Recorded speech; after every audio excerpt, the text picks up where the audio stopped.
BNP, আপনারা তো আসলে কিভাবে জেনজি আপনাদের সাথে একাত্মতা হবে? দেখলাম দুদু উনি তো ফ্যাসিবাদ বিরোধী আন্দোলনের নেতা, তিনি বললেন বিএনপির যত কর্মী আছে প্রস্রাব কইরা দিলে নাকি সব ভাইসে যাবে এই অন্য। আপনাকে বিনীত অনুরোধ করি, গত 16 বছর আপনার প্রস্রাব করতে নিষেধ করছে কেনা? মানে গত 16 বছর আপনি প্রস্রাব করেন নাই কেন? আল্লাহর রাস্তায় বলেন। মানে আবারও বিএনপিকে বলে, জামাত ইসলামী বলে মুরব্বীদের মুখে টেপ মারেন, পিছনে বসাই রাখেন। এই আন্দোলনে যত শহীদ হয়েছে, যত যোদ্ধা, তাদের গ্রুপ, এইজ গ্রুপ 21 থেকে 35, বিএনপি জামাত ইসলামী সকলে আপনারা তরুণদেরকে সামনে আনেন। এই মুরব্বীদের কি কথা বলে দেখেন, বলে প্রস্রাব করলে ভেসে যাবে। এটা আওয়ামী লীগ তো বললে আমরা জিভে ছেড়ে ফেলতাম, এখন তো আওয়ামী লীগের চেয়ে অনেক কি কথা বললো।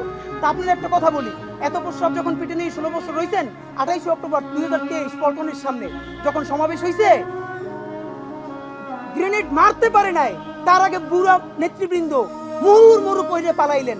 আমরা বিএনপির কর্মী না, তবু 1 ঘন্টা সেখানে স্টেজের সামনে দাঁড়াইছিলাম, কোন একজন মাঝারি মানের নেতাও আসে কিনা আমরা প্রতিরোধ গড়ে তুলবো, একজনও পারেন নাই। যত লাখ লোক আসছে, প্রস্রাব করলে তো আওয়ামী লীগ ভাইসে যাবে, তখন প্রস্রাব চাইবে কোথায় রাখছেন? মাথায় উঠেই রাখছেন? ফাইজলামি কথাবার্তা বলেন।